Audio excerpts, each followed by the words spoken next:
What's your dream pet? Tiger. Tiger. You're going to Mike Tyson it. What kind of tiger? A Bengal? Bengal. Bengal tiger. Bengal Siberian tiger. The big one. Those are big. Biggest, baddest. Yeah. I want a good like roar, like bellow, like. Well, if you want the loud roar, you go lion, right? I remember hearing a tiger when I was a kid. Roar is more like a lion. A tiger is more like a. You're a big cat guy. I'm a f***ing tiger, man.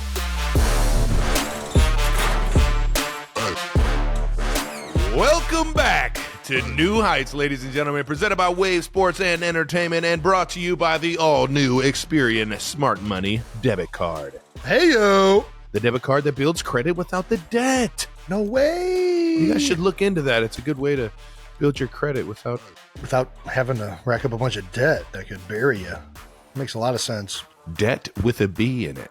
Really wish this existed when I didn't have any credit history. New episodes drop every Wednesday during the NFL season. Subscribe on YouTube and wherever you get your podcast, and follow the show on all social media at New Heights Show with 1S. Lovely.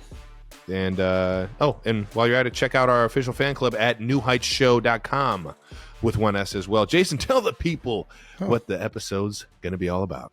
We got another great episode. As you guys know, some big things happened this past weekend. Hey-o. We're going to recap conference championship games, highlighting, of course, the Chiefs going back to the Super Bowl for the fourth time in 5 years, which is remarkable.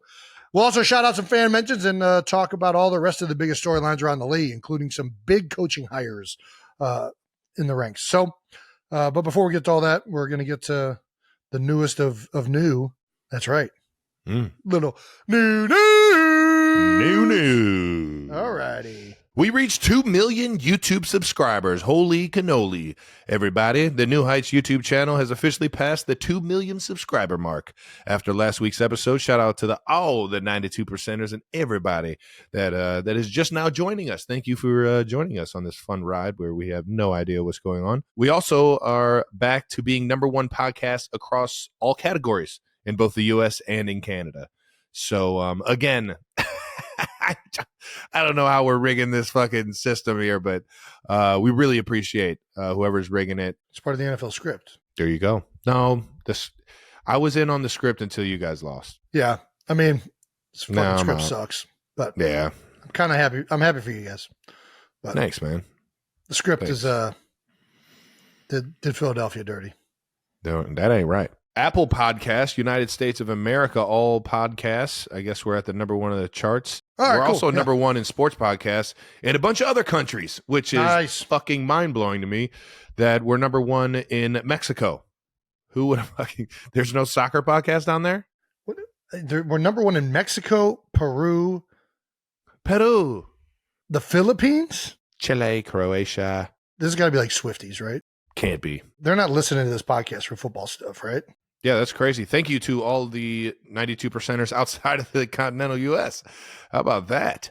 This is cool. Pretty fucking dope, man. Keep tuning in and we'll keep talking football, I guess. Yeah. I mean, we're just going to keep doing what we're doing. So if you like it, keep listening. All right. New Heights bracket update. How about it, huh? And in bracket-related new news, voting for the Sweet 16 in our best NFL team name bracket officially has closed. It closed a while ago. I think it closed over the weekend. We got over 500,000 votes in this round, which is pretty remarkable. People are into it. You are such a fucking cheater, by the way. I'm a cheater? You're the biggest vote skewer I've ever seen. What are you talking about? What am I doing? You hit up guys on certain teams and ask them to promote this. I'm just trying to get voter turnout. All I want is voter turnout. You're trying to get specific fan bases to catch wave so that you're more right. This has nothing to do with the fairness of the entire bracket. Travis, this has everything to do with you proving your point. So you're making sure you hit up big names on certain fan bases to try and promote their team. Are you done? This is just absolutely ridiculous. This is just good old fashioned gerrymandering. Politics. It's completely legal. 100% in a politics. Free and fair election. This is how I know you're going to be a president one day, and I'm going to be there. And I'm going to crawl under the Oval Desk again.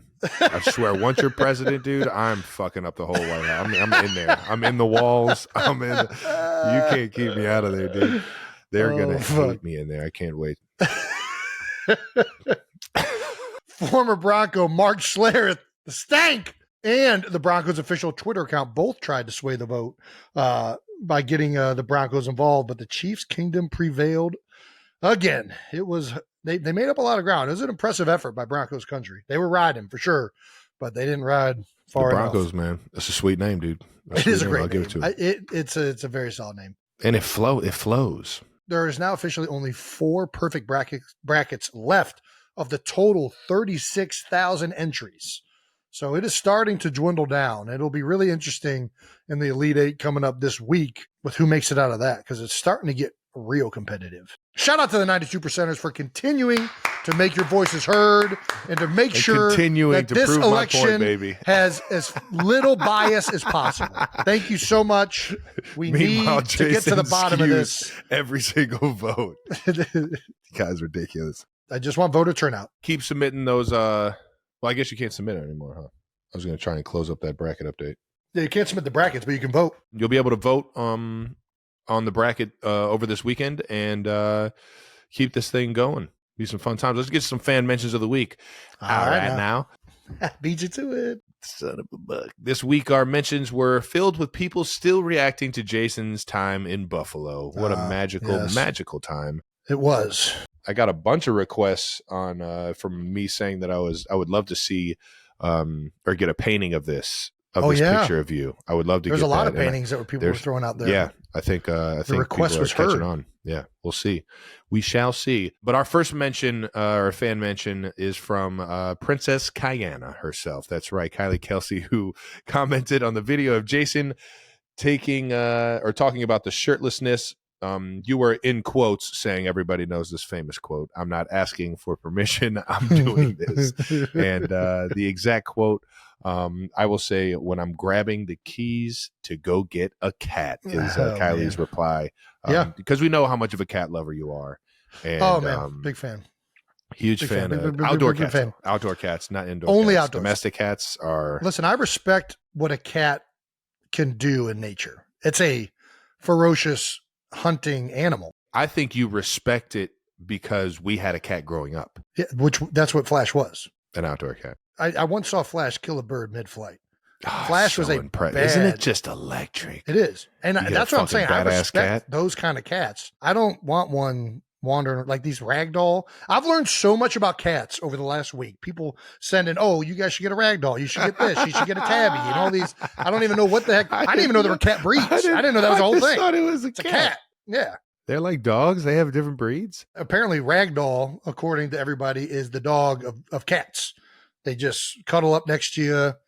I don't know if they drink out of the toilet bowl, but they, apparently they're just like dogs. But yeah, Kai tweeted this or Instagram this, whatever the heck that. Yeah, Instagram comment. Immediately, I Googled how to lose a cat. Oh shit. But nothing came up. The only thing that came up was like, "Oh, are you sad you just lost a cat?" I'm like, "No, I need to lose a cat. Like, I'm not worried about losing it. I want to lose it." And I was surprised that there was nowhere to research good ways to accidentally lose a cat, because if a cat does show up, it will find its way off our property in some way. But I don't know quite how to get it done. Unless it's an outdoor cat. You said you appreciate an outdoor cat. I do, but I feel like it's not, knowing Kylie, it's gonna find its way indoors. Just keep your house rodent free, dude. If we can set those boundaries, but I feel like it's not gonna happen. Jason, it's gonna find its way indoors. 2 Irish wolfhounds that you keep in and out of the house. Yeah. They're both in and out. Yeah, of course. So why not just add one more that's gonna take care of all the rodents? Because it's not gonna happen. The kids are gonna want it up in their bedroom. There's gonna be cat stuff all over the place.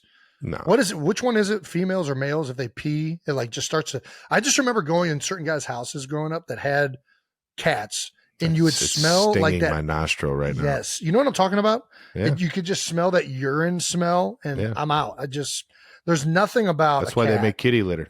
Yeah, I know, but I was in houses. I think it's a thing, and I'm out on the cats. If you were to get a cat, yeah, I think we should give it to the 92%ers to name the cat. We're not playing this So game. 92%ers, let's have a cat bracket name. I want to hear all your best cat names. Listen, if you guys are okay with a cat getting lost after you've already named it, go ahead and participate. This thing is not making it far.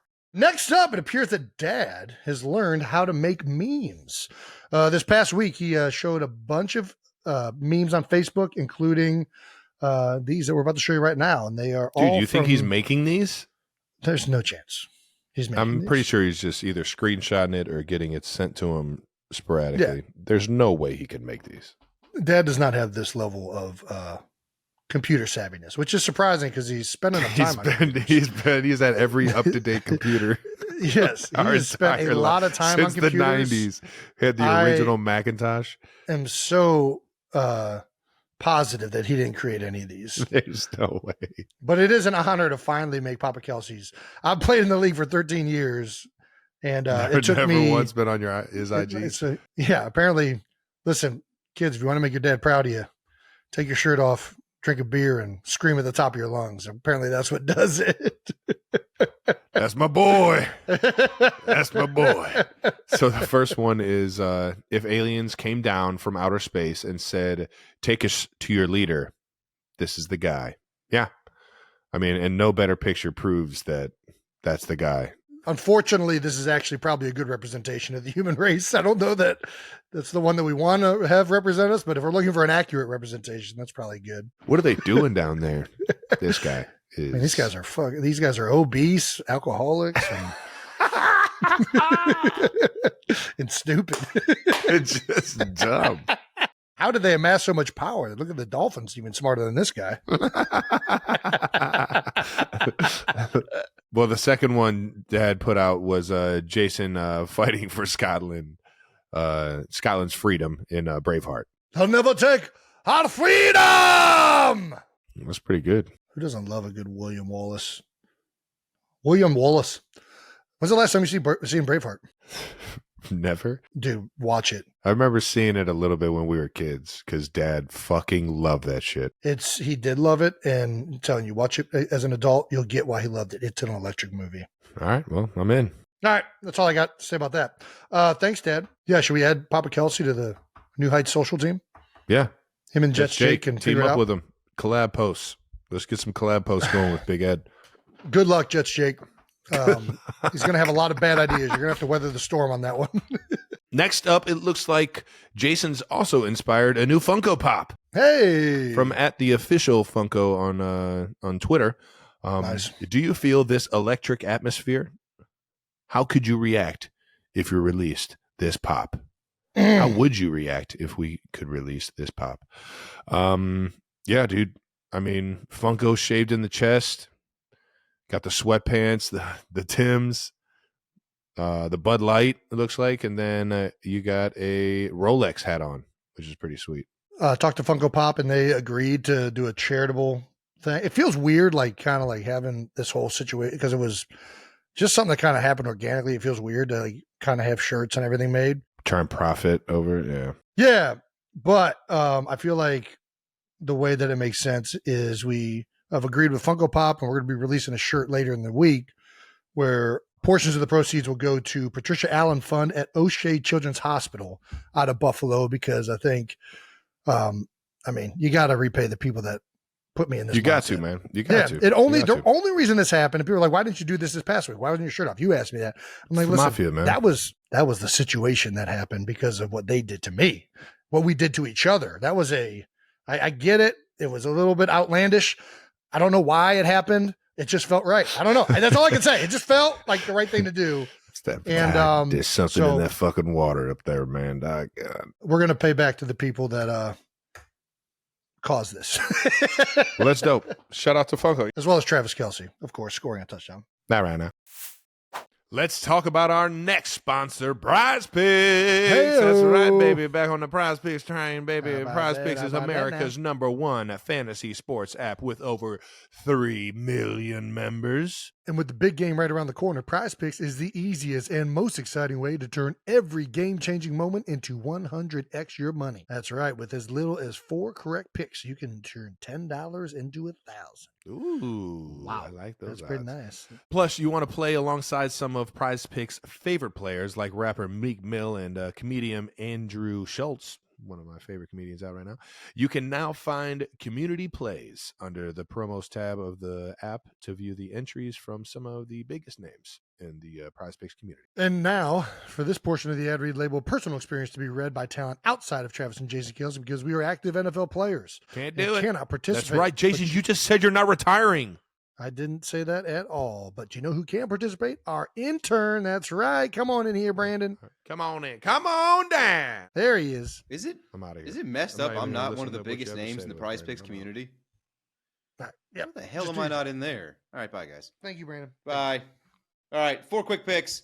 Right now, before the big game, Prize Picks is running a special on Patrick Mahomes. All he needs is half a yard, and you win. I think he might be good for it. A couple other picks I like. Stick with playoff Trav.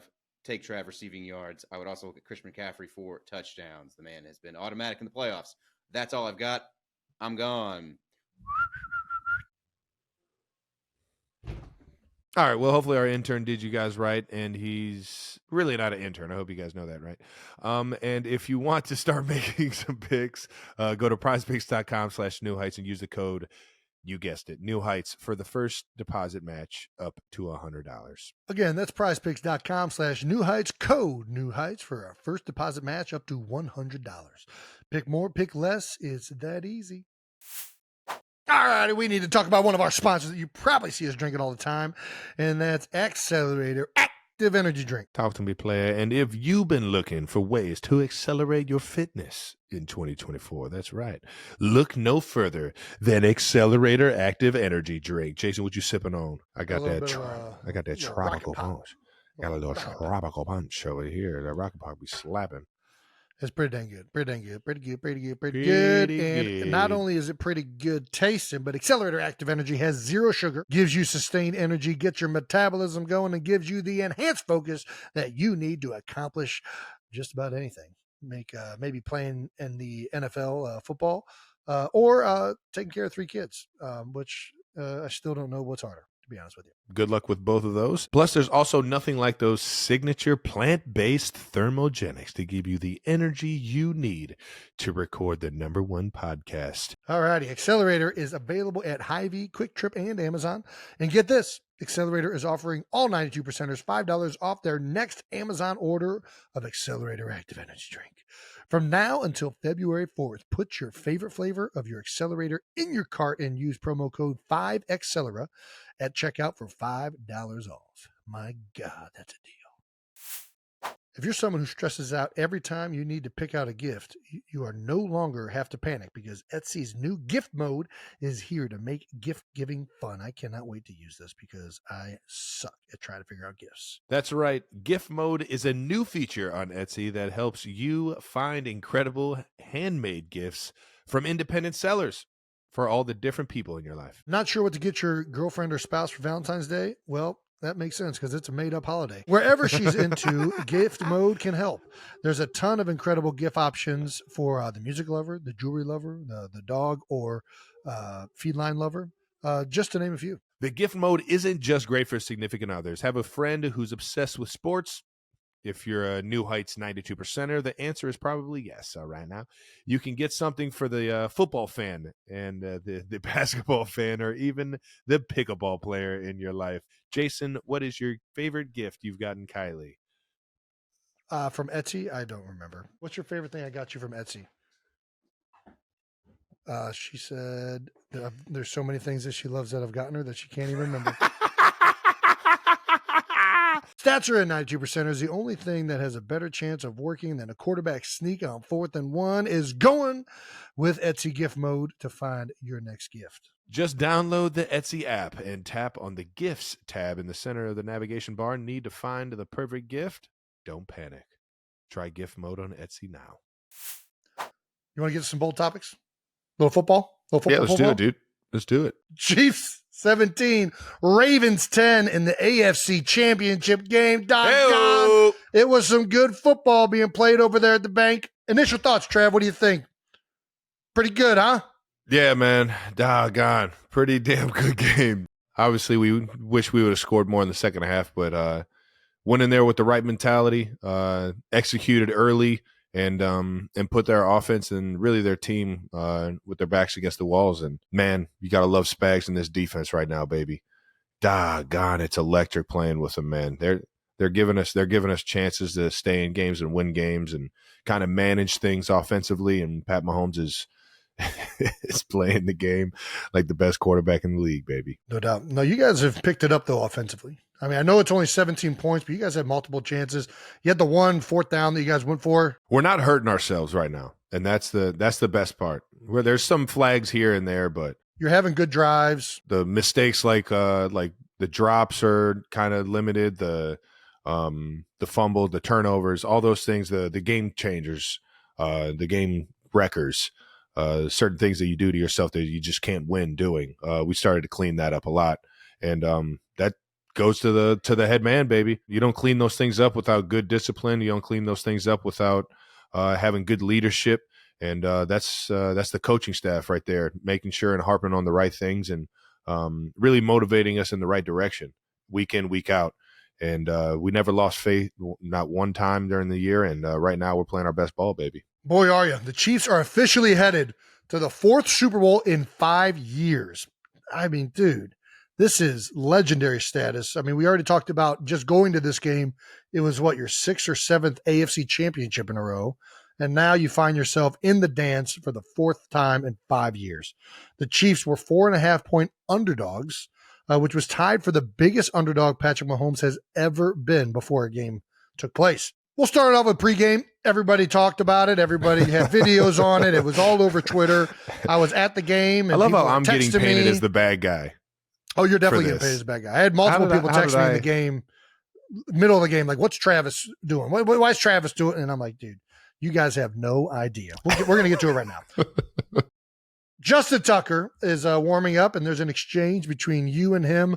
There was also an exchange between Pat and Justin Tucker before that as well during warmups. It wasn't even that. But so we're warming up, and we do our same warm-up every single time on our side of the field. For those of you that don't know what happens in pre-games, the Ravens have their side of the field, and the Chiefs have our side of the field. Now, specialists, because of like the win factor and they go to where both you sides, are, they get a chance to kick at both field goals and kind of punt from both sides of the field. But it's always, if you're trying to go onto the other team's designated area, you kind of stay out of their way. You know, you don't interfere with what they have going on. That is the unwritten rule. That's the unwritten rule. If you want to be a fucking dick about it, you keep your helmet and your football and your fucking kicking tee right where the quarterbacks are warming up and they're dropping.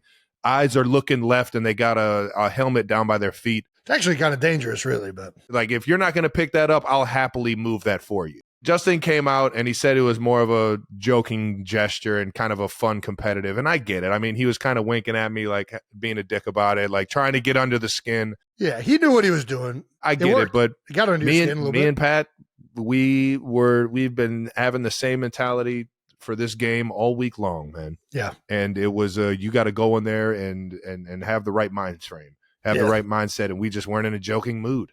We were ready to get after it. And so Justin, sorry if we took it to a level that you didn't think it'd get to that way, but if you're going to be a dick, I promise you I can one-up you every time, dude. Tucker's known for this. I mean, he's a legendary kicker, and he knows how to poke the buttons. Arguably the best we've ever seen in the NFL, man. Oh, no, I don't even know if it's arguable at this point. I mean, and he does this, and there's other kickers that'll do it too, other punters. You know, it's definitely unwritten that you stay out of the way of the other team when they're trying to utilize the field. You find a way to work on the other side of the field when it makes sense. That's part of the game in the game, and you could tell he's playing it in these clips. You can see his facial expressions. He knows what he's doing. Don't paint me as the bad guy, all right? He got under your skin. Right? He got under your skin, and listen, it worked. It got under your skin, but it worked in the wrong way because it was a record day for the Yeti. T-Rev led all receivers with 11 catches for 116 yards and a touchdown. It was probably one of your best performances I've ever seen, which is crazy because you've had some unbelievable ones. I just saw this stat the other day, which we don't have it in the rundown, but I did take a picture of it because it's crazy. It's absolutely insane. Hold on. Got to go to my photos, screenshots. You are Ed Kelce, man. You and Dad are the exact same human being, dude. I'm going to get to it. Don't worry. I'll find it. This is your last 12 playoff games. In total, 104 catches for 1,178 yards and 13 touchdowns. 12 games, that's your stat line. The playoff has been Big Yeti territory. What's so special about 4? I mean, the 12 games. Those are I don't know. They just said the last 12 games. I don't know. How many playoff games have you had with Pat? I think 17. So it's a little bit of a LeBron stat, cherry picking 12 games. It is. I was just going to throw that out there. But either way, I mean, listen, a 12-game stretch is a hell of a 12-game stretch. Let's make it a 13-game stretch, baby. Fire up, boys. We're going to Vegas. Not only did you lead all receivers with 116 yards and a touchdown, you had this insane grab on 3rd and 5. Let's go to the clip where you ended up diving. You want to walk us through what happened on this one?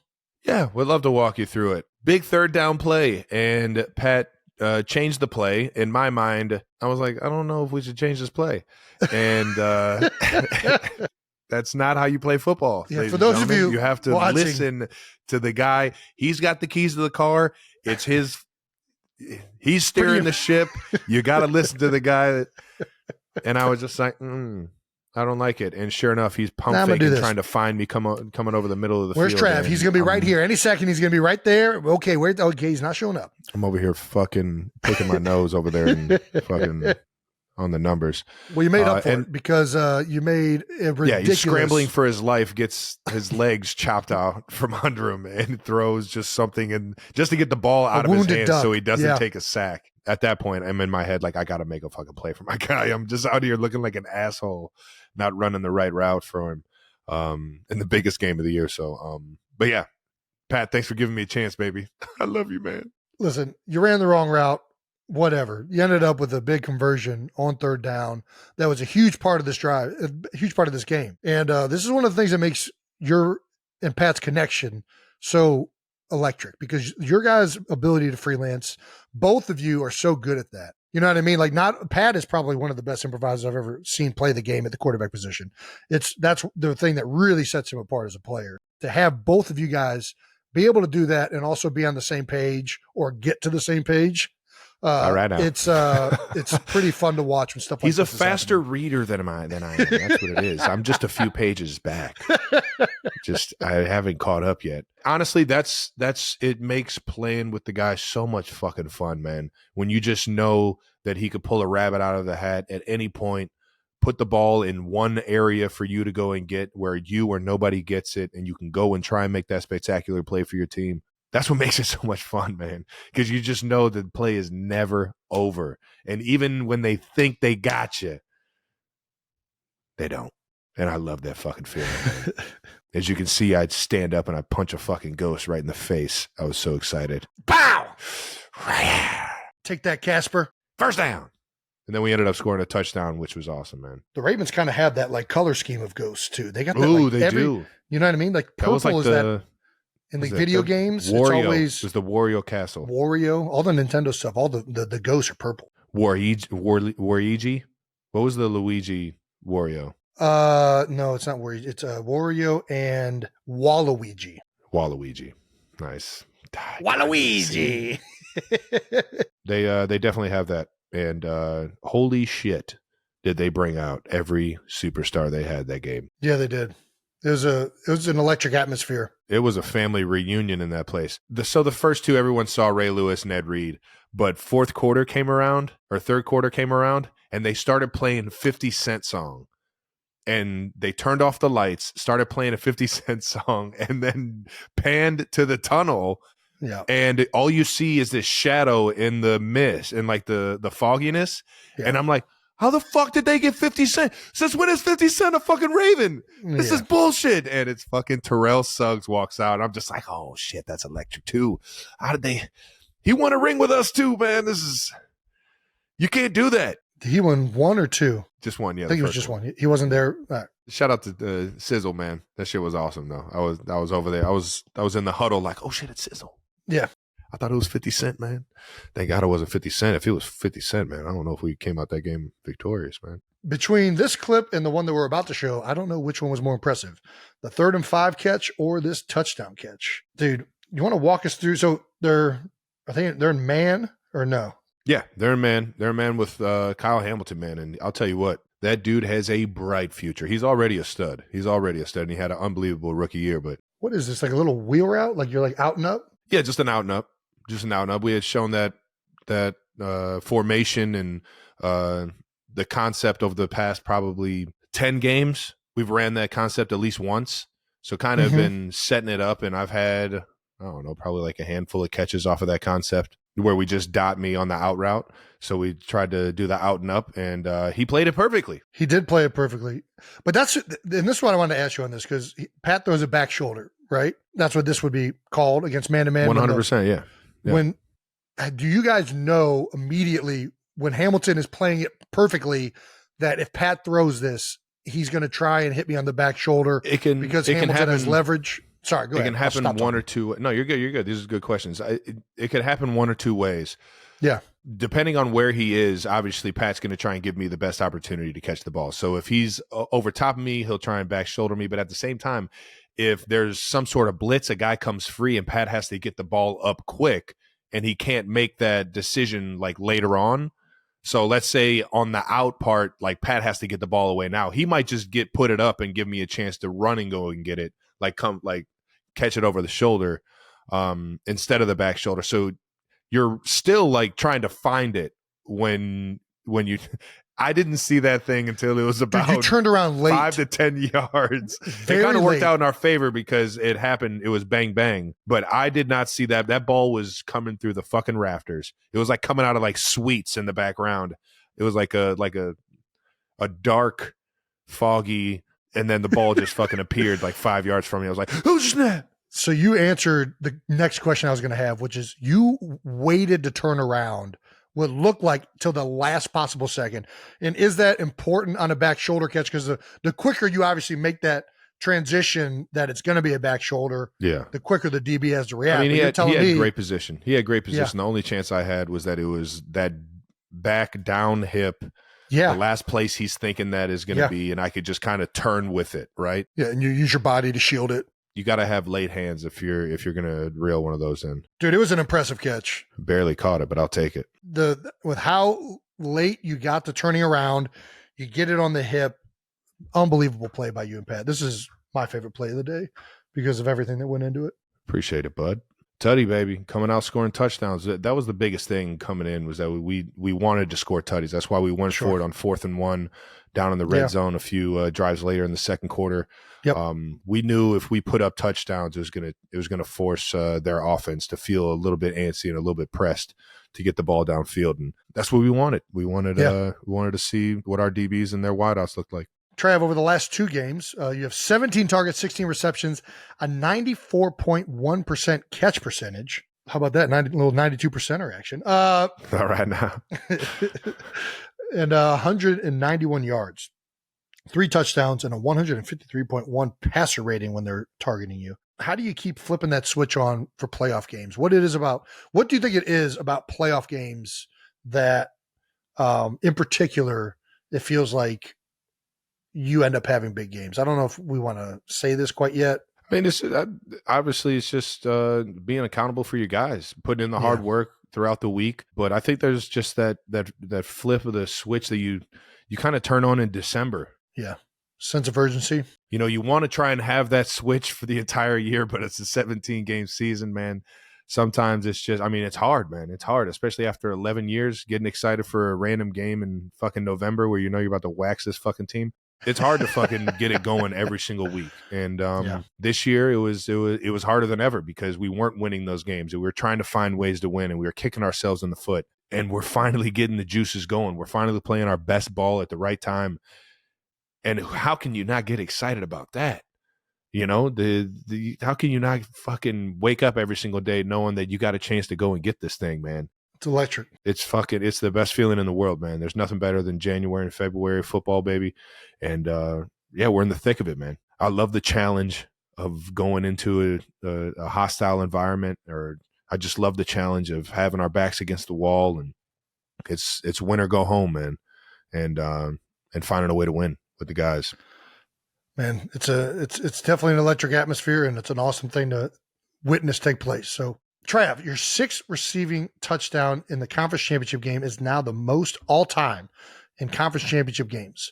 But the big news is you have officially passed Jerry Rice for most career receptions in the postseason, a record that a lot of people, I think, never thought would be broken. That was crazy, yeah. The previous record was 151. It's crazy because I'm like looking at 151 catches and I can only remember like 5. Like, damn, I got over a fucking 100. God damn, man. I've been playing this game for a while. Did you know going into it that you were close to it? Like, how could I? At what point everybody's did you know? Everybody's been talking about it. This stuff, yeah. And I've been getting asked about it in the media and all this and that. And I said it last year when I kind of got into some of the Jerry Rice and Julian Edelman playoff records. Me and Pat versus or not versus, but me and Pat tying Gronk and Brady. And touchdowns as a duo. You start to hear everybody talk about those playoffs, and it's just such a fucking honor, man, because I got so much respect for all those guys. Of course. So much respect for Jerry Rice and how he's been down to earth and cool as hell with me ever since I got to the league. And I remember the first Pro Bowl, it was him and who was it? Michael Irvin had were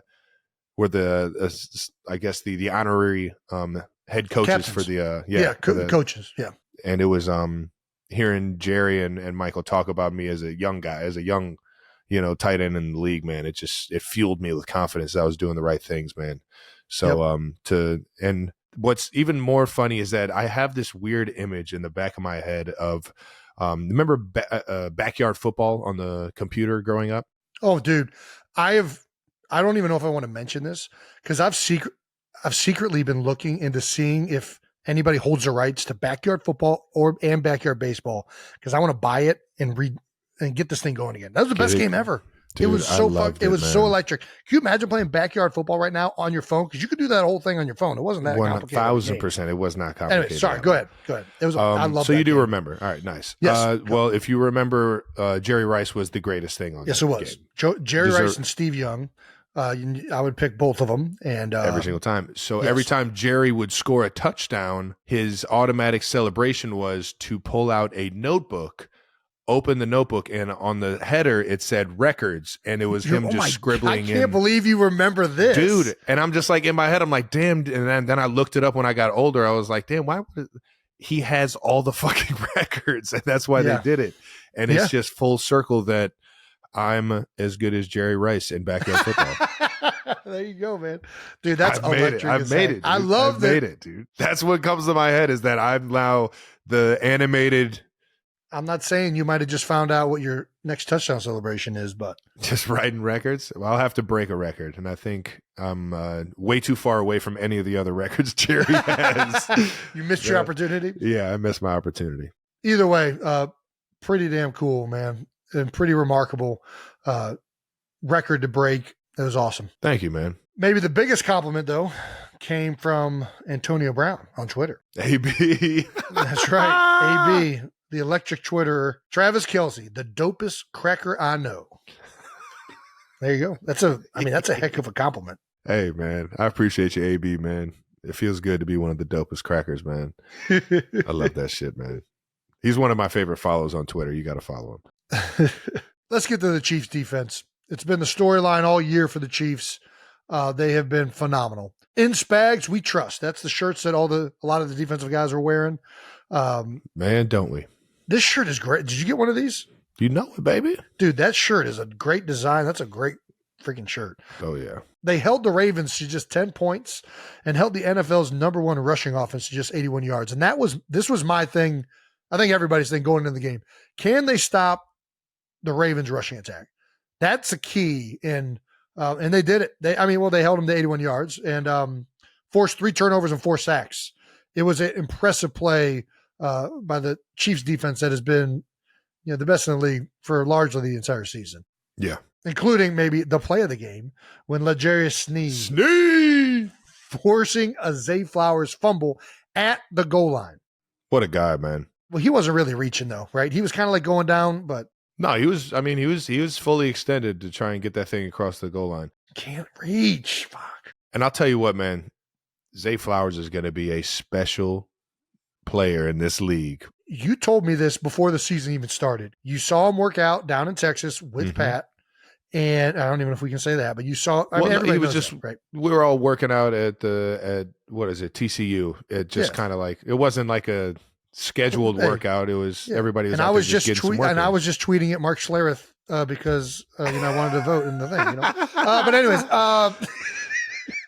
Zay Flowers. You said right away. I asked which of these guys did you think? Not to. I don't want to. But you said right away, this kid. No, out of the guys that were down there, I was like, give me that guy. Out of everybody that I saw down there, I was like, that man, he's ready right now. Apparently the Ravens knew that too, because he was very impressive all season long. An incredible rookie year. Hell yeah. But an unbelievable play here by Snee at the goal line. Just not giving up, needed baby. It most. On the half-yard line, baby. Golly, that was electric, man. It's those kind of plays, man, that catapult you into the fucking Super Bowl, man.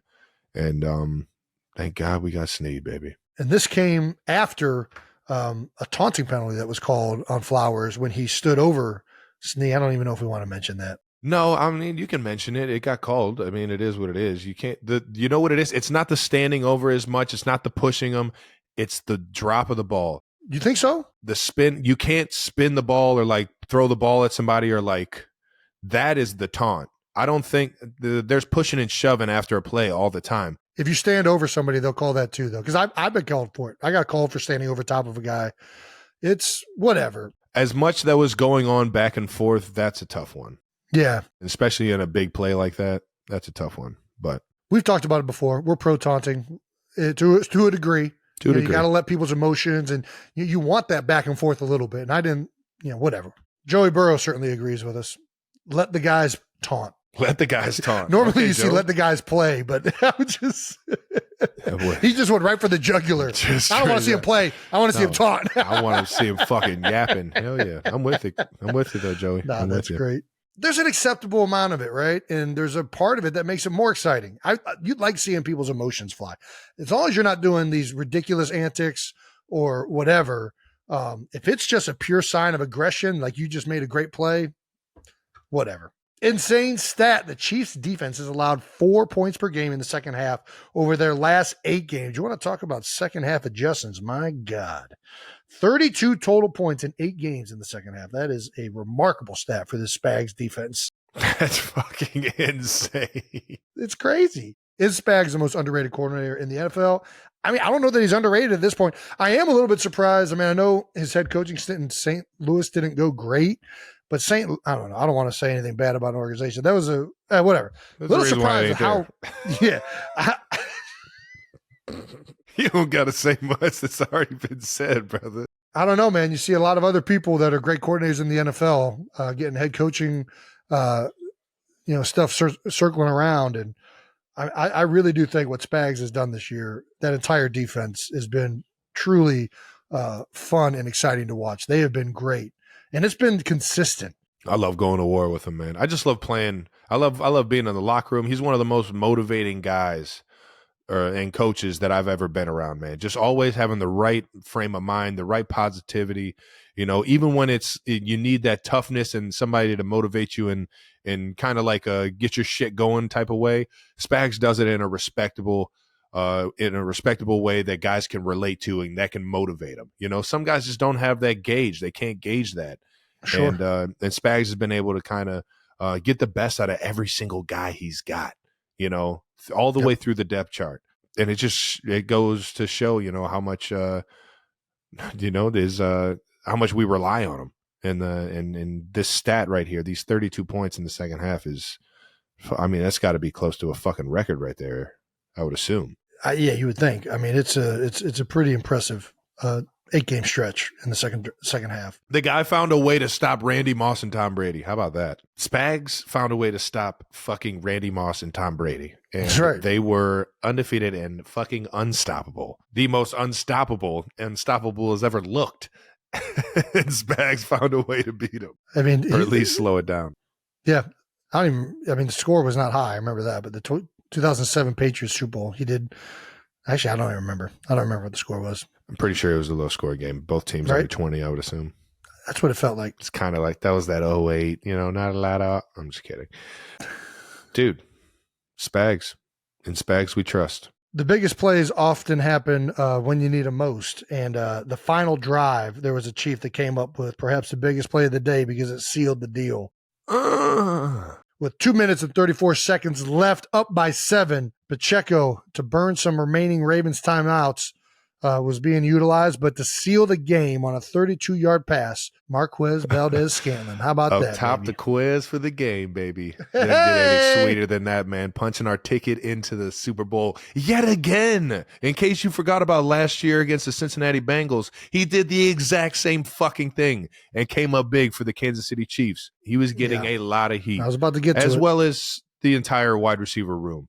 And I've been sitting here the entire time. The entire offense. It ain't just that. I mean, they were coming after you. I had they the were worst coming after drops Pat. in the league. Yeah, they were coming after everybody, and it's not like it's not. Listen, the offense was struggling for a little bit there, but you guys always knew and had faith in each other, and that's what makes this whole thing so much more special. It ain't done yet. You got one more game, obviously. 100%. Yeah. There's something so special about watching a guy who's been counted out and repeatedly said he's not good enough or he shouldn't be out there. Couldn't be more proud of the guy, man. He needs to be more accountable. Go out there and make a play when you need it most. And our year when we won it, that you got to see Nelson Aguilar really have a special year and make meaningful impact for us. Hell yeah. Got to see Nelson after the game, man. One of the Kelce favorites. That's right. Great dude. And so happy for MVS. And we weren't the only one. Fast Tyreek Hill chimed in on Twitter. What y'all got to say about MVS now? And MVS actually got on Twitter and probably had the tweet of the freaking day. I mean, it might be the tweet of the season at the bank with, Casey Wolf, baby. Thou who shall not be named, I guess. Dude, legend. Fuck. Awesome tweet right there from MVS. At the bank, baby. Let's get some post-game stuff here. Obviously, when you win the championship, there's confetti, there's speeches, there's all of that stuff. So you guys are down on the field. You had the Lamar Hunt Trophy celebration on the field. This is your first time accepting the AFC Championship trophy outside of Arrowhead. Yeah, a little bit different, obviously, but there were still enough fans there celebrating, it felt like. What do you think? Yeah, the only people that mattered, our family, friends, and the people that came on the fucking flight with us, dude. There you go. That's all I give a shit about. All the extra is just, for show, I guess. I only cared about seeing you guys and having fun with the guys we just won that game with, man. Well, you gave your patented, you got to fight for your right. You got to fight for your right to party! I don't even feel right saying it. Like I feel like I'm looked, not doing you it justice sounded already. Weird. Yeah, It doesn't sound right coming out of me. You get like, yeah. You it really doesn't sound right coming out of me either. No, it sounds pretty good. Trust me. Beastie Boys, but well, it sounds good coming out of the Beastie Boys, but Big Yeti does it justice, in my opinion. This was the great photo tweeted out of Big Red showing a little love to Taylor up on the stage. Oh yeah, he's got a little point. They're pointing at each other. We're going to the Super Bowl, baby. We're going to the bowl. We did it. Obviously, we've already talked about how they kind of know each other from the Philly days. Yeah, Scott Swift, shout out to Big Scott. Him and Andy are good friends. There you go. That was a cool moment to see afterwards. I didn't get to see it because I was up on the stage screaming, "Fight for your right." But yeah, that was a cool one. That's awesome. Yeah, we had the whole family down on the field. We had me, Mom, Dad, and Taylor. Everybody was down there. How was this moment compared to other AFC championships, especially, with the way the whole season's gone, I guess?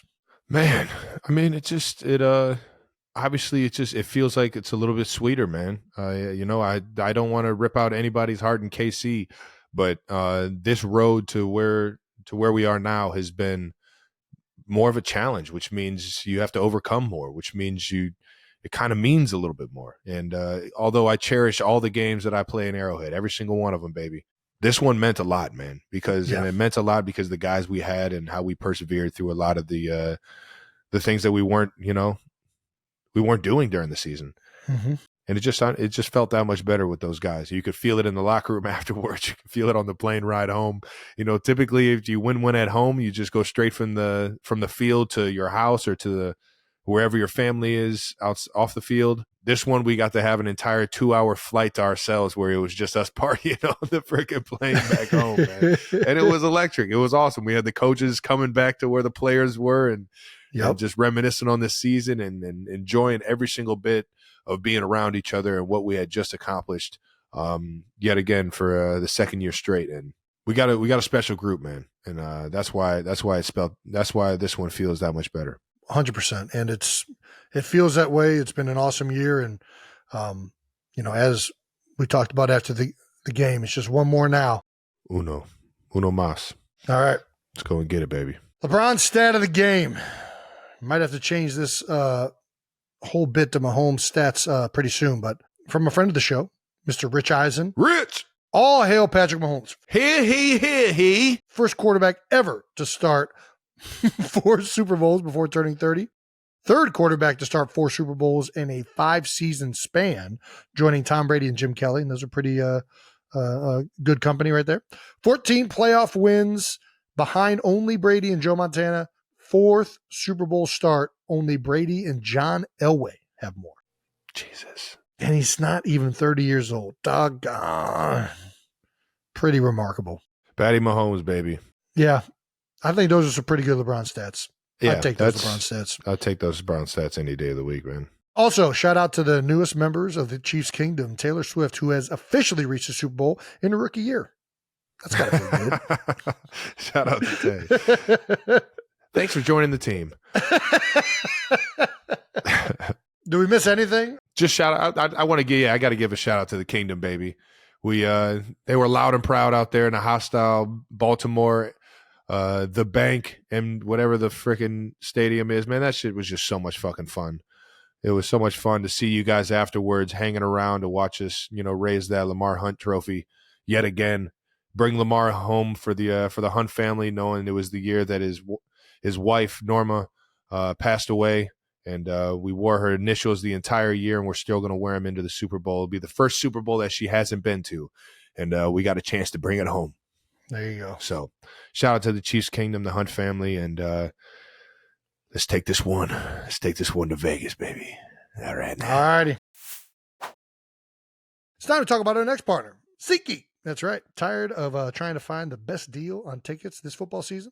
Well, SeatGeek is the answer. With over 28 million downloads, SeatGeek is the #1 rated ticketing app, Trev. And as a sponsor of New Heights, they had to go big for the big game. SeatGeek is offering $500 off the big game tickets with the code Kelce500. That's right.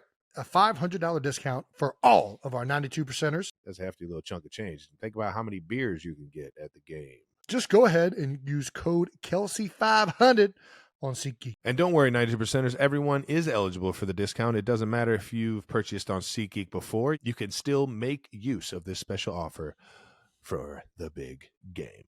We want to see as many of you as possible rooting on the Chiefs in Las Vegas. Just use code Kelce500 on SeatGeek for $500 off tickets. All right, now it's time to shout out our next sponsor, 92%ers, Buffalo Wild Wings, BW3, as we like to call it back in Ohio. Jason, you're a big B-Dubs guy. Have you heard about the Buffalo Wild Wings Tuesday and Thursday BOGO deal? Oh, I had not heard that news, Trav, but now that I know that, I know exactly what I'm doing Tuesdays and Thursdays. All right, now. That's right, 92%ers. On Tuesdays, you can buy one, get one half off traditional wings, and on Thursdays, you can buy one, get one free boneless wing. How about that? You can get a little free chicken nugget on Thursdays, huh? It's a lot more wings for you and your buddies 2 days a week. Trav, are you more into the traditional wings or the chicken nuggets? I'm a traditional wing, specifically the drums. I'm not really a big flat guy. Yeah.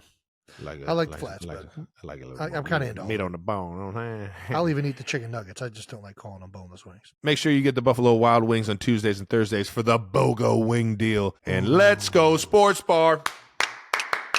B-Dubs BOGO deals are available at participating locations. Check the website or app for details. It's time now to shout out our next partner. That's right, Experian. Hey! And if you didn't already know, 92%ers, there's a great app to help with your finances. The free Experian app. That's right, Trav. And that's the best thing about the Experian app is how versatile it is. Kind of like the versatility that makes a tight end great, like Travis Kelce.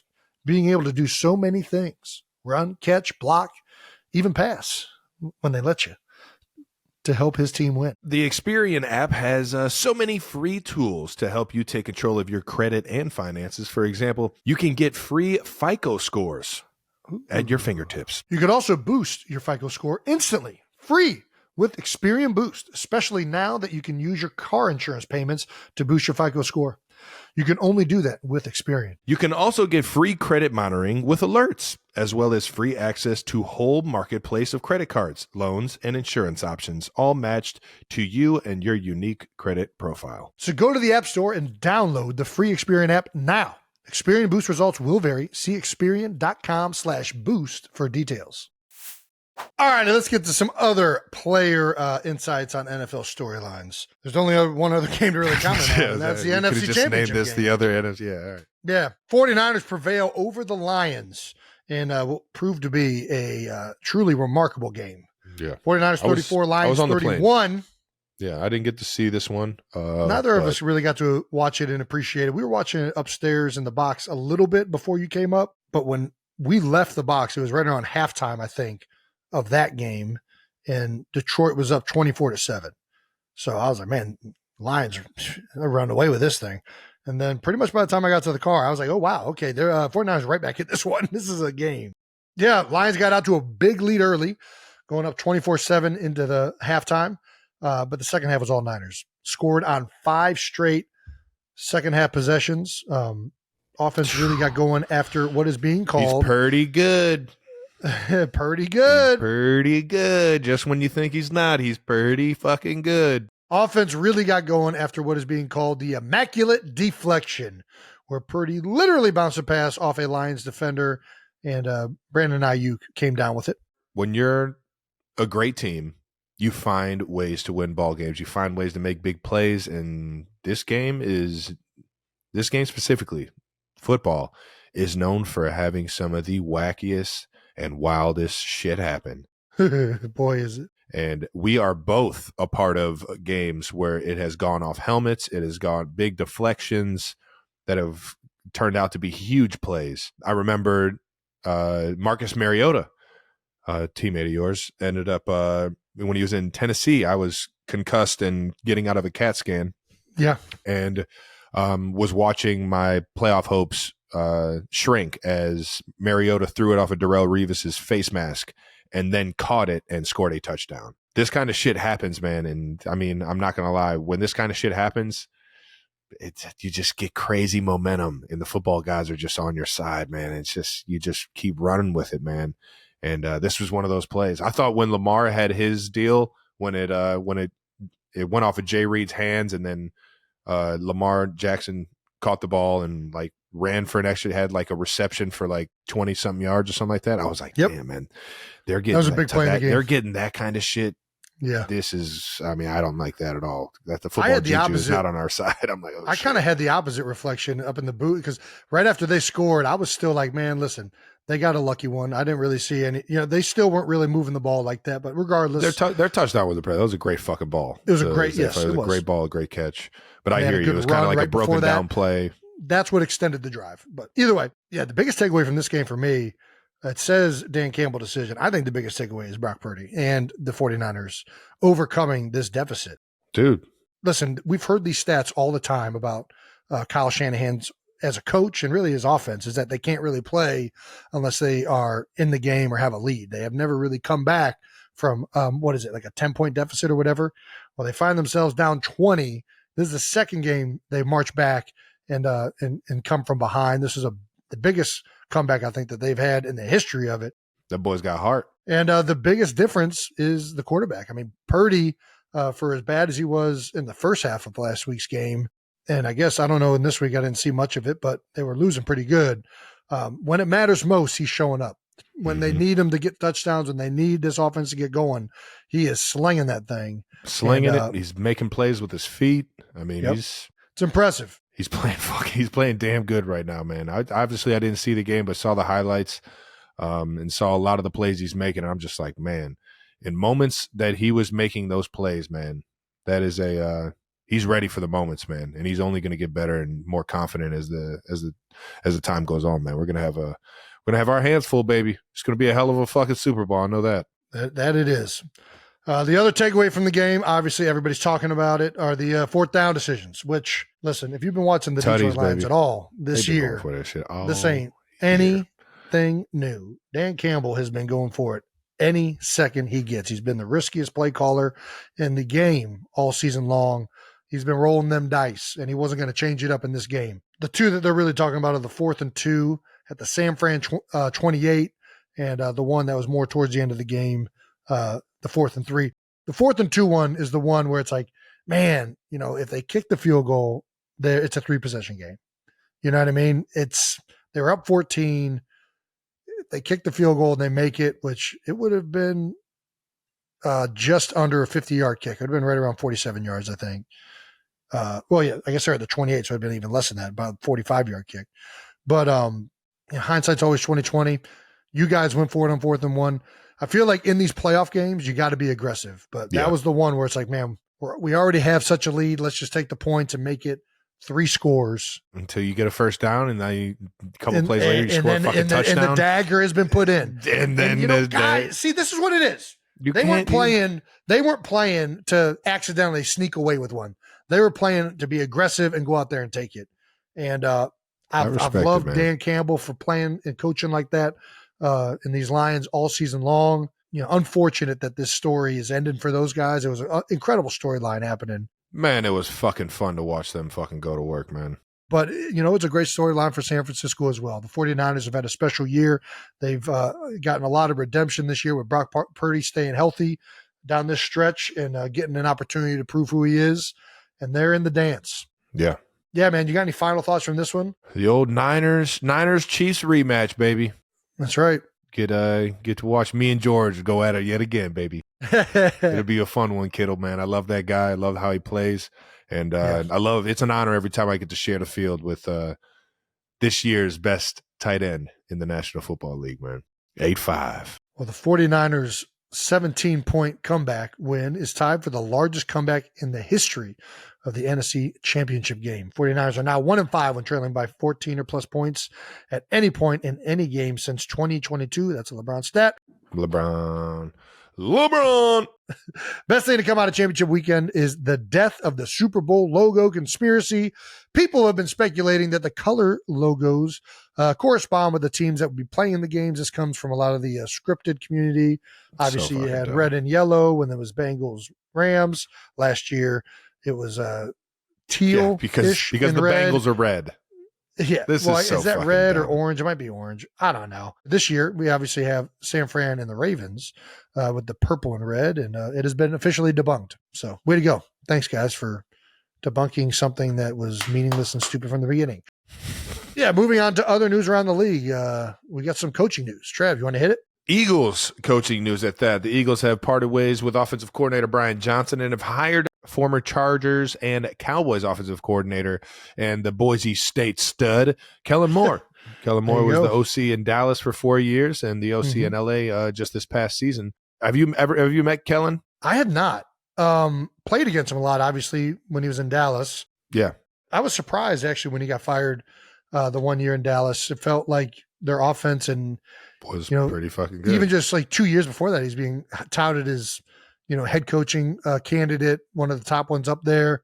He's been one of the brightest minds for young offensive coaches for some time now. So I'll be interested to see where your offense, kind of the direction that it goes, man. I'm very interested to see how that thing goes. He's done a little bit of everything. Obviously he comes from Boise, and it's I think it was wacky back then, man. It was damn sure I want to say wacky. It was a different offense though, and they did a lot of stuff. I mean, it was creative. That's what it comes down to. And I think there was a lot of people, and I think even looking back ourselves, that realized that we could have potentially been a little bit more creative, I guess, offensively. And I think Kellen will bring a lot of that. He did it in Dallas. He did it, I'm sure, especially in the Chargers, even though I didn't watch him that much. You know, everybody wants to bring up the Ezekiel Elliott snapping the ball type thing. That creativity didn't work on that play, but it's not always going to work. And I think, he's been one of the best offensive minds in the game. I'm excited to see what he brings to the offense and how it evolves with him at the helm as the offensive coordinator. What are you laughing about? Dude, that play was electric. I still want to know what was You're about happen. to find out. I You can't got wait to ask him. I'm for sure. I think you're spot on with it, though. Zeke was supposed to get the ball. He got hit at the line of scrimmage. And exactly. It threw the whole thing get off of the ball. It threw the whole thing off. Yes. And it's the only way that happens. Yeah. And they've also let go of the defensive coaches, Sean Desai and Matt Patricia, but have since announced that they're signing Vic Fangio to their new defensive coordinator. Fangio with the Dolphins mutually decided to part ways after one season last year, and is formerly a consultant with the Eagles back in 2022. So he familiar face in the building, obviously an NFL staple. Fangio's been around for years and years and has had a lot of success in the NFL. Jason, thoughts on Fangio taking over the defense? Yeah, Vic is, listen, his reputation precedes itself. He's been one of the best coordinators in the NFL, since I've been in it. I think every stop he's been, those defenses have been pretty darn successful. Obviously, the Dolphins this last year got riddled with a lot of injuries there down the stretch. But I think everywhere he's been, he's been one of the best out there with the defensive coaches. He's revolutionized the game to a certain extent. There's a lot of people talking about the Fangio defense and how more and more coordinators have taken from it. And there's never, a more sign of respect than imitation, right? Whenever somebody's trying to do what you're doing well, that speaks to how good you are at it. I've had the pleasure of playing Vic in Chicago, Denver, and Miami. And, he's just a guy that, first of all, he's brilliant. He can do a lot of different things. I still remember playing against him in Chicago, and he kept putting 6-1 like goal line defense out against our 11 personnel, and we did not know how to react to it. And it threw us up for a loop because we had no plan for it coming in. They hadn't really done it, and it threw us off offensively. And that's the type of coach he is. He's going to find a way to throw people off. He's going to find a way to mess up your run fits and try and get you into the looks that you think you're getting, you're not getting. And Vic's been among the best at it. As you said, he was a consultant with the Eagles in 2022. I'm excited. I think everybody in the building is excited to have Vic back. Brian Johnson, Sean Desai, Matt Patricia, all those guys are phenomenal coaches. This is part of the shitty part of the business. When things don't go well, there's going to be changes. And is everything with the offense to be blamed on Brian Johnson? Of course not. Brian Johnson is a great coach. I don't care what anybody says. I know for a fact he is an outstanding coach, and he can be a great coordinator, as he was for the majority of the year. Yeah, and the previous years as a quarterback coach.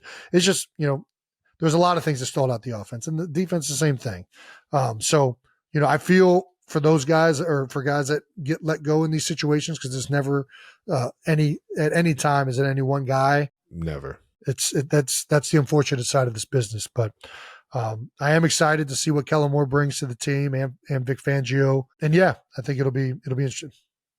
All right. Now there's also a lot of fans, Eagles fans, upset with Sirianni's role now, just a head coach. I think that's Eagles being upset on the season. You can't, there have been plenty of NFL teams that have had unbelievable success with coach that is more of the game manager and letting the OC and the DC call the plays. Listen, I mean, two of the teams were right in the AFC Championship and NFC Championship, John Harbaugh and Dan Campbell, right? I think, Nick is, first of all, I don't really know I don't know if they've actually said what his role is, I guess, going to be on the offense. I know he said he's going to do more of like the head coaching responsibilities, I think, in his press conference, but. Yeah, he's on cue saying that. Nick, and I really mean this, is one of the best coaches I've been around, and talking about coaching situational ball, really understanding what to do in the right moment, motivating guys, we coach things up in team meetings and hold people accountable better than pretty much any other coach I've been around. And I think he does a lot of things. Players love him. They'll play hard for him. I know it was a really shitty year for us, but I think that Nick has a lot to bring as value as the head coach and the organizational leadership that he provides for the team. Yeah. To me, I look at it as, hey, I think Kellen Moore is a pretty bright guy, and I think he's going to bring – all I know now is I know we have a great coach in Nick Sirianni. We just got a great defensive coordinator, defensive mind in Vic Fangio, and we got a great offensive mind in Kellen Moore that just got hired. So in my opinion, we're adding more, talented individuals to continue to be a part of the staff. So whoever is calling plays, I know that we get better having Kellen Moore in the building because I think he's a great mind and has proven that over the last 5 years. Nick moving to like a head coaching position, he removed himself from play calling duties last year with Shane Steichen, right? Yeah. That ended up working out pretty damn good. Nick has shown in his tenure with the Eagles that he's going to do whatever he thinks is in the best interest of the Philadelphia Eagles. And he's going to make those decisions. And he doesn't care about how other people perceive it. He doesn't care about anything other than what's in the best interest of the team. And to me, I think players respect the hell out of coaches that operate on that level and communicate things like that. And he's a very unselfish guy. Yeah. I'm with you, brother. That's my viewpoint on it. We got one more in the Eagles coaching news that broke today as we're recording this. The Eagles are expected to hire former Seahawks defensive coordinator Clint Hurt to be their defensive line coach, man. And he looks like he could put a hurt on somebody. No doubt, dude. This dude, I don't know if I was with him at the Pro Bowl when he was in Seattle when the coaches were coaching our side, but I know I've played against him a lot. I just feel like he's going to be a guy that everybody's going to love in that building. You just look at him and you can tell he's a guy that's going to motivate the shit out of you. Just look at that guy, man. He's got that, like, he's going to get the best out of you. You know what I mean? He's got that biting kneecaps or you can just tell Big Clint, dude. Big Clint. Oh, man. Well, excited to have him as well. Congrats, Clint. And Tom Pelissero tweeted this one out. The Eagles are expected to hire former Seahawks defensive coordinator Clint Hurt, as we just said, as their D-line coach. Sweeping staff changes continue under Nick Sirianni, who also is expected to hire one of Hurt's assistants in Seattle, Carl Scott, to be his DB coach. So you guys are picking up some Seahawks coaching staffs, man. More coaching news. The Falcons hired former Rams DC Raheem Morris to be their next head coach. And the Panthers hired former Bucs OC Dave Canales for their head coaching role. Two guys that if you put them on a screen, I would not know what they look like. I'd know him because we played Raheem Morris this year. I remember his face.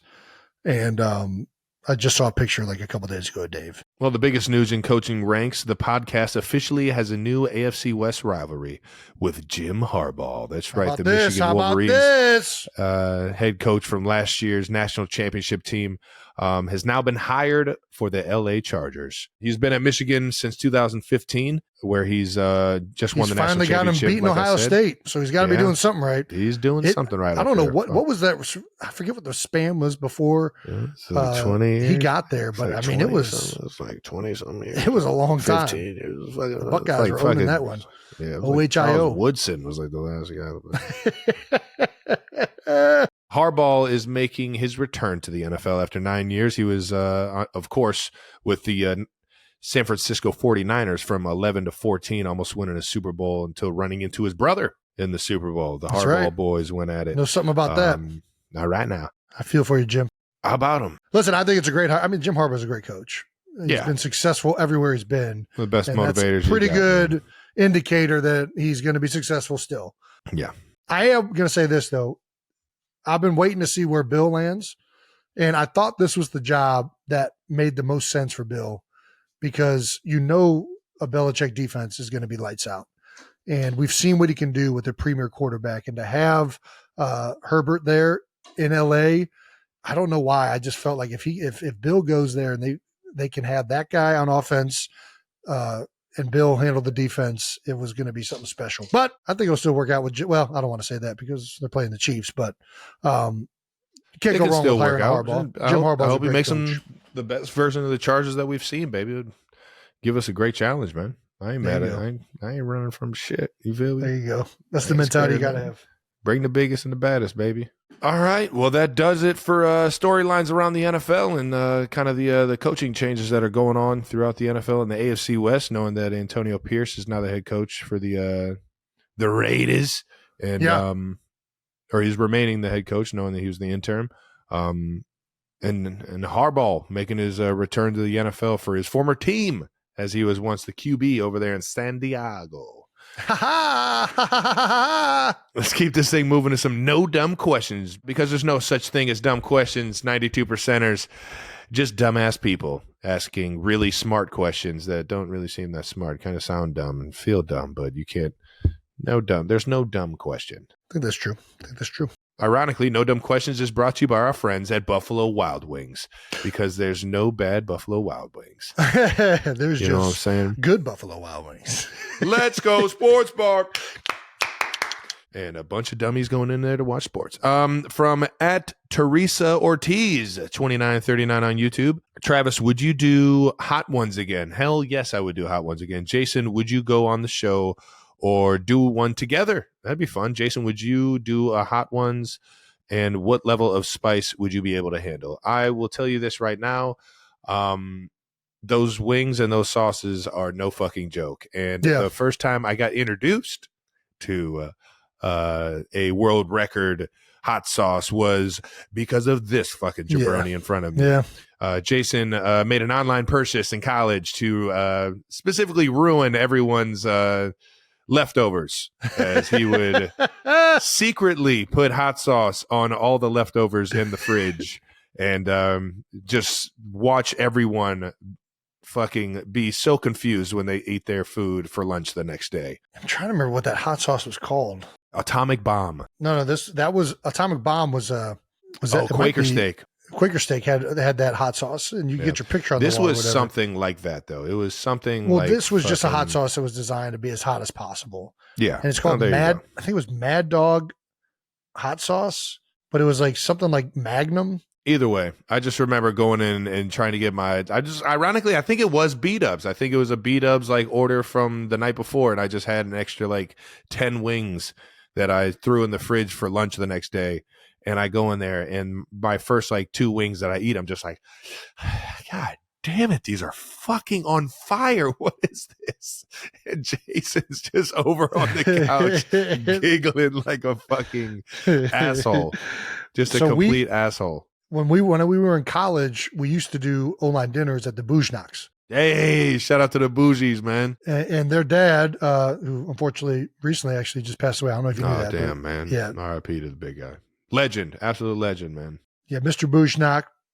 He had a fried chicken chain in the Cincinnati area, and we'd go and eat chicken at the house, and it was one of the highlights. But every time it was your first time going there, you had to try the hot sauce, and they would put a toothpick in it. You would dunk it in, and you'd lick it. And it would ruin your day for about 20 minutes. It was absolutely terrible. And I bought that same hot sauce. And I think that was Mad Dog 357, but I think it was like their platinum edition or something. That sounds very familiar.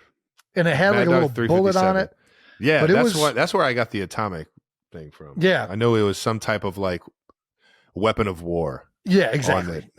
Like, this is going to kill you. I think they had like a platinum version or something, but it was like 3 million Scoville units or something. It's like something stupid. It's fucking some shit that'll fucking ruin your day. And that's exactly what it did to me on that lunch. Yeah, you'd have guys like throwing up. Anyways. Back to the not so dumb question. What would you go on Hot Ones? Yeah, of course. I think I like, first of all, I love chicken wings. Not right now. I think it's an awesome show, and it'd be fun to try it out. Do you like combo? Because you gotta be good at eating hot wings and having a combo. Because that's the hardest part, is talking while your mouth is just fucking leaking. Yeah, I mean, I'm gonna be terrible at. I can handle spice up to like what is a reasonable spice. Like I get spicy things. I really do enjoy hot sauces, but obviously Hot Ones, once you start getting up there after a few of the sauces, they're just designed not really for taste. They're designed to just make you in pain. Fucking ruin you. I don't enjoy hot sauces that are like that. Like I like hot sauces that have the taste combined with a little bit of heat. It make you want to go back for more. Yeah. I can continue to go. Get the endorphins going. I don't have to go to the fridge for milk just to survive. You're a milk guy? You're fucking pansy. What do you use? The only water? Way to help? No, it's not. Ice cream is the best way to do it. When I did hot ones, I didn't fucking touch the milk or the Pepto-Bismol or anything. You just handled it?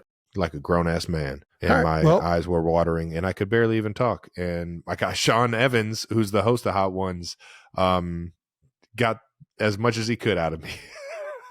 I mean, I'll do it. I was in a bad place. I will not be afraid to drink milk. I don't think any.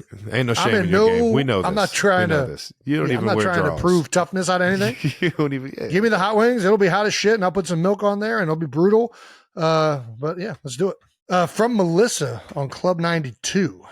What is Blitz? It's a heck of a question. Arguably is the best video game ever created. The greatest arcade game ever invented. It was a game in the 90s created by a company called Midway. Ooh, Midway had it fucking going. NBA Hang Time. NBA Jam, NBA Hang Time, NFL Blitz. NBA Showtime. Wayne Gretzky 3D Hockey 98. Ooh, now that was the fucking... Was there a soccer Midway game? Was there ever a soccer one? No, there was a baseball game. I think it was MLB Slugfest. Well, Slugfest came out later. I don't know if that was Midway or if that was another one. That's a good point. It was the Blitz version of baseball. It was. You know what I mean? Like it was like the arcade. And when Slugfest came out, there was another hockey one, which was something else too, but it was the same. I think it was the same thing. Whatever. We're digressing. Yeah, Blitz was incredible, and it was electric when it came out. I feel like when it first came out, was it only arcades, or did it come out immediately when like Sega and Nintendo 64 were big, and it went to console? There's definitely were big machines. Damn, that's a great question. I don't know. I'm going to say it was a video game and then became an arcade game. Or it was at the same time. It wasn't like it was 1,000% in the 90s, and yeah. When it came out on whatever it was, Nintendo or or whatever. I think it was out on all of them, but well, I don't know. I only remember it on 64, but that's what we had. Either way, Blitz was an incredible game, only to be topped, of course, by Blitz 2000, which then enabled you to play with 4 people when you could only before play with 2, and that's when it really became fun. That's when it was a 2-on-2. Tag teaming your buddies. You remember going to the fucking... You go on fire, and then you'd be dragging guys, and then... You remember going to the Uptown Bar in KC? Dude, we were just talking about this because Brent Black was at the game this week. And Kylie was like, and I was like, yeah, that was and she reminded me that we were with them at the arcade. We sat there one by one. I mean, maybe 4 hours, and we were just killing people. It's undefeated. Nobody could we were fuck murdering. with us. We were freaking. It was like we were 10 all over again, and just beating all of our friends. We were playing defense like Wink Martindale. We were doing suicide blitz on everyone to put pressure on the quarterback. And I forget whether you were blitzing or I was blitzing, but somebody was playing free safety, and it was just read the quarterback's eyes. And we're taking out the first receiver. We see, pow! Hot route is gone. Get the ball out. You knew the ball had to come out. It was stifling defense. Stifling. It was electric. It was an electric afternoon. If you don't know how to hit the turbo button the right way, that's where it was really the most skill. The art of the Midway games. The art of all Midway games was how to use the turbo and manual juice. That's manual why I juice going backwards. That's why I loved the brilliance of Midway was that there wasn't like a million buttons. Like you couldn't like do like all these things.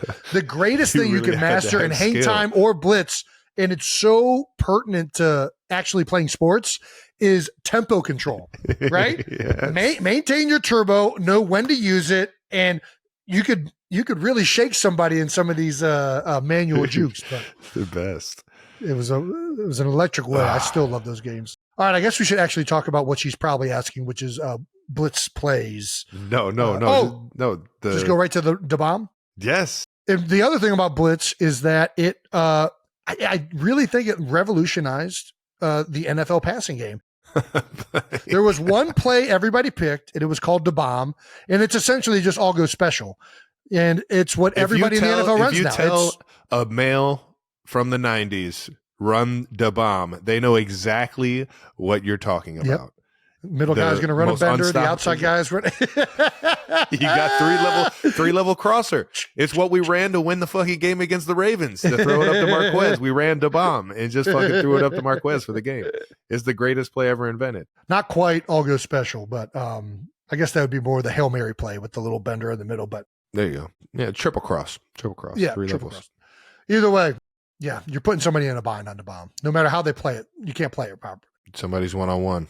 It's going to give us a chance. Well, to answer your actual question, Melissa, a blitz in the National Football League is when you bring more than what you typically would bring, which is 4 defenders. You typically have 4 defensive linemen on the line of scrimmage, and they're the ones rushing the passer in a pass situation. If you bring any more than that, 5 or 6 guys, that's typically what they call a blitz. Yeah, it's gotten a little hairy because now there's like simulated blitzes. So I feel like a blitz used to be like what Travis is saying. If somebody blitz that's not a typical rusher, if somebody's all of a sudden rushing the quarterback, that's a blitz. That's how we identify it from the schematical. But now, and this has been the rave, I guess, for the last 2 or 3 years, but you're seeing it more and more. Teams are pressuring with linebackers and dropping D linemen or outside linebackers on the edge that are normally rushers. The old fire zone. But they're only rushing 4 now instead of, so they can still play a true cover 3 rather than a fire zone coverage. I think that's still a blitz, right? But they call them simulated pressures? I don't know. Whenever a guy that doesn't typically rush the quarterback rushes the quarterback, I'm calling it a blitz. I think that's the right way to say it. I think you're right. Good definition. I'll double stamp that triple stamp. You can't double stamp a triple stamp. All right, that was it for No Dumb Questions, brought to you by Buffalo Wild Wings. Those 2 good ones right there. And thank you for letting us reminisce on how good we are at blitz. Let's go sports bar. I'm being told to quiet her down. No, we got a little excited. Remember, 92%ers, make sure to submit your No Dumb Questions to Club 92 and upvote your favorites. Some of the posts with the most votes will be featured in next week's episode bonus video. How about it? Let's get to some stamps of the week. How about that, Trav? What do you think? Let's finish this fucker off.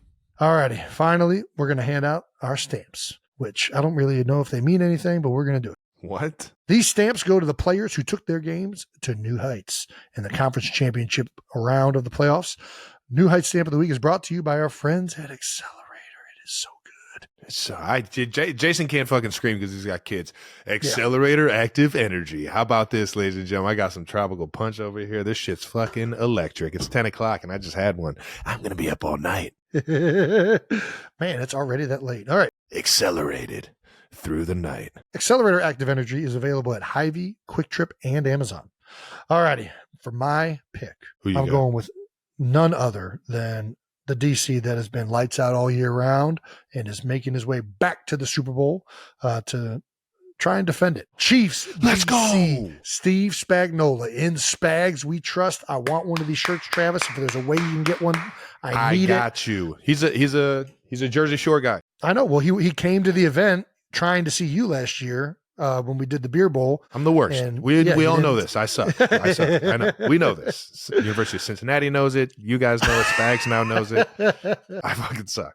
But Spags, I got you this year. I got you. We will enjoy the shore together, man. There's been too many summers that have gone by where I haven't caught you out there on the East Coast, baby. Well, the Chiefs defense finished with 4 sacks, 2 fumble recoveries, and 1 interception in the win over the Ravens. They held the number 1 rushing attack in the league to only 81 yards. Justin Reed has posted about how you can purchase the In Spags We Trust t-shirts. A portion of these proceeds will go to Justin Reed's foundation, J. Reed Indeed. I like that. A little rhyme action. Jay Reed, baby. And I'll tell you what, man, Jay Reed deserves a stamp as well, man. Who he is as a leader, as a player on this team, man. Fuck, I love that guy, man. And sure enough, man, everybody's going to want these shirts, and it's always going to go to a good cause, man, because Jay Reed's been in every single community that he's played in, man, and has made a big difference in all the communities. So shout out to Jay Reed for finding a way to give back to the community and, sell a swaggy shirt, man, because I'm pretty sure everybody wants these things right now. Well, we're going to add a link in the show description if you are interested in one of these shirts. But yeah, congratulations to Spags, the entire Chiefs organization. It's been an unbelievable year. And man, Spags has been so good. And hell yeah, baby. For that defense to play that well against that high-powered offense, it was impressive to watch. Way to go, Spags. Spags taking not only his game, but our game to new heights. All right now.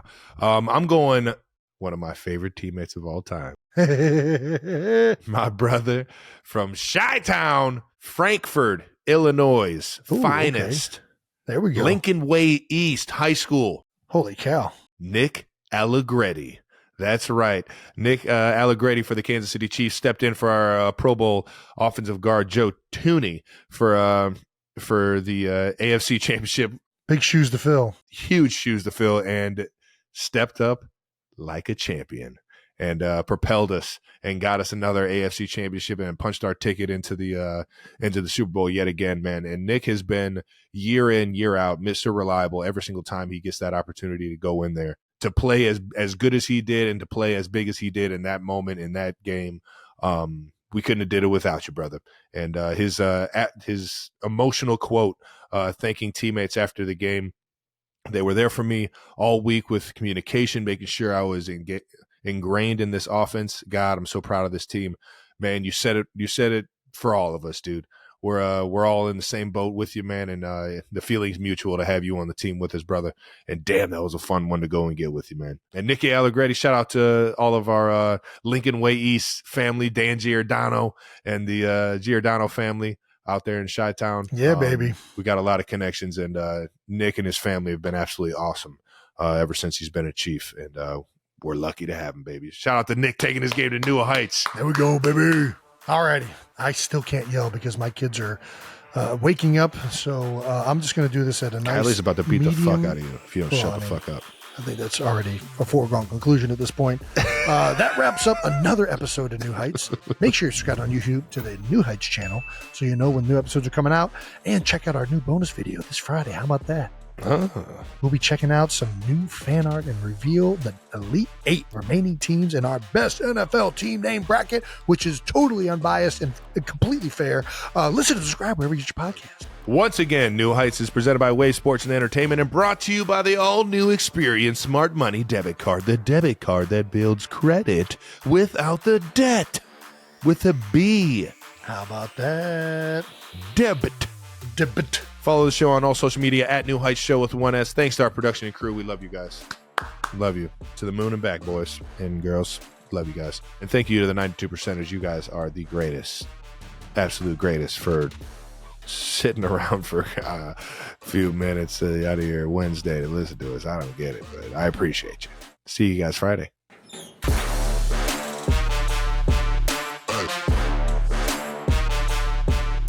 Real quick before we get to the section, I got to let Kylie in down here because the door's locked for some reason.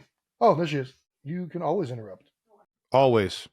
Free pass. If you want to just pop in every now and then and tell Jason he fucking sucks. They're saying that they will gladly have you pop in whenever you want over me talking or anything. So I'm repeating what they said. I'm not giving you any kindness.